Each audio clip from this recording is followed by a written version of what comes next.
I'll start with just this little piece. It's talking about extroverted thinking. So let me kind of give a little context. So when I'm talking about extroversion, period. And that's really outward facing. It's an attitude. It's, looking outward. There's different ways to be extroverted. Like, it's extroverted thinking, intuition, sensation, or feeling.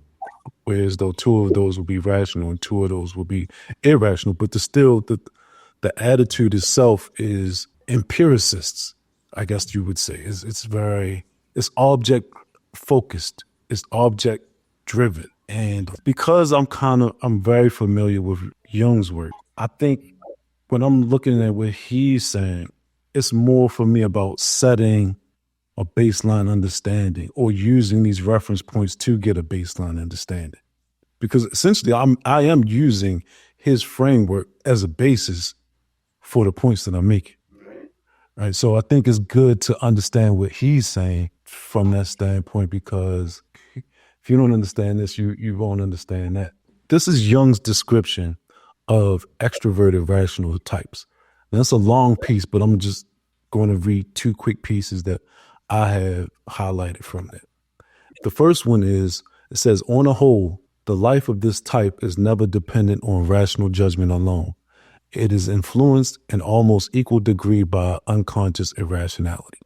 And so he's talking about extroverted thinking and extroverted feeling. And the next part that I look at is he's talking about the different, not criteria, but the influences in this type of mentality. And he says, this gives a peculiar stamp to the unconscious of both our types.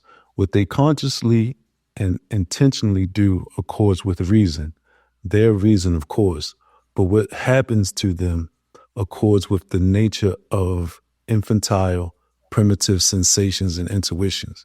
At all events, what happens to these types is irrational from their standpoint. Then I skip a little bit more, and there's this other part that says, the rationality of both types, extroverted feeling and extroverted thinking types, is object-oriented.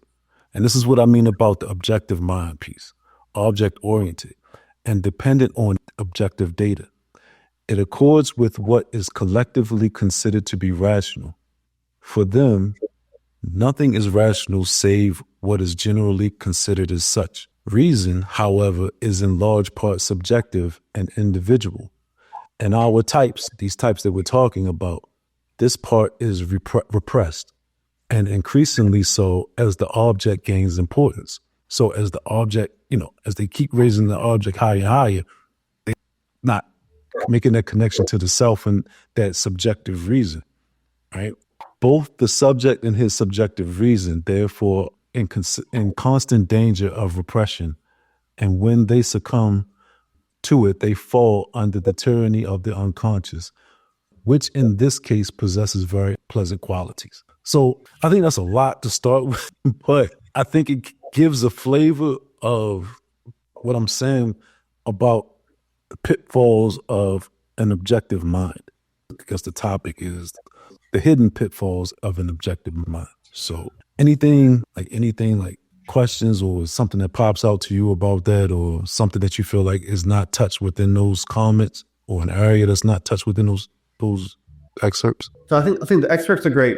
That gives that clarity of subjective versus objective, and then trying to find a way to make sure that we have disclaimers at the outset that human beings have limits.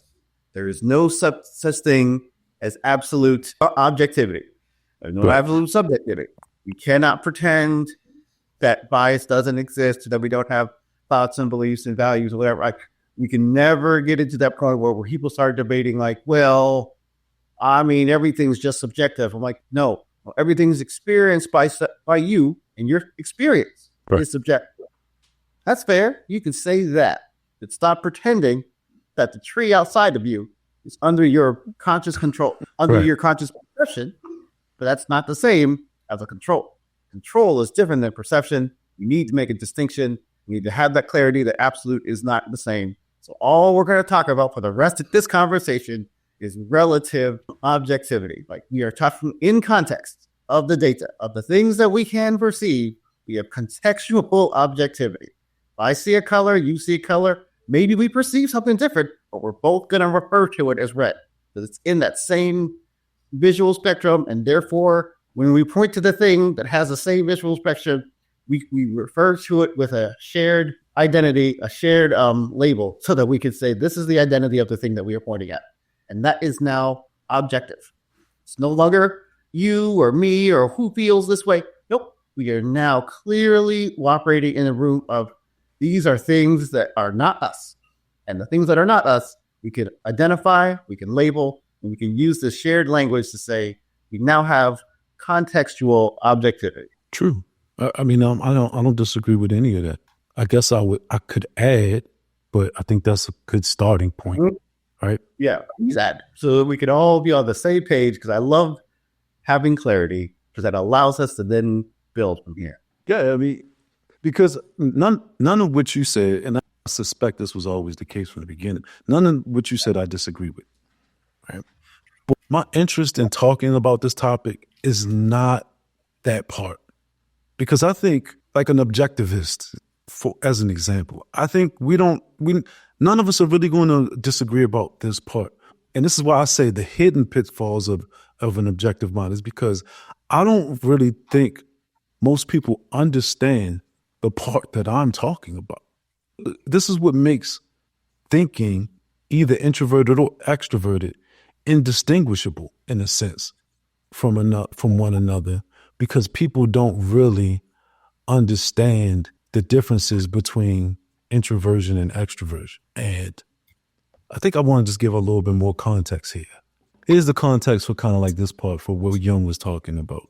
So he was examining some of William James's ideas. Because William James, I think this is the William James piece. Well, let me make sure. I believe so. I might be wrong, but I hope not. But he was just saying, like, he just has these dichotomies, and he was kind of going through his dichotomies and just saying how he saw some of these dichotomies were kind of false, and he was just giving his input on these dichotomies. These were like philosophical as well, and so he started to get into like nominalism and realism. So what he was saying is that we must not forget that the radical difference between nominalism and realism is not purely logical and intellectual, but a psychological one, which in the last resort amounts to a typical difference of psychological attitude towards the object as well as to the idea. The man who is oriented to the idea apprehends and reacts from the standpoint of the idea, but the man who is oriented towards the object apprehends and reacts from the standpoint of sensation. For him, the abstract is of secondary importance, since what must be thought about things seems to him relatively inessential, while for the former it is the reverse. The man who is oriented to the object is by nature a nominalist.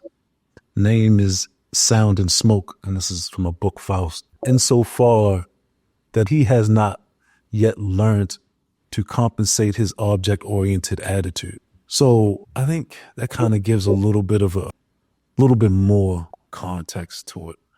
Anything that you want to add to that? Yeah, I like keeping the difference between concrete things versus the abstract thoughts, so that we could have that clarity that we're using these concretes, conceptualizing things abstractly to build these principles, so we can start effectively thinking through what we're trying to do. The way knowledge built on itself is just helpful. Yeah, absolutely.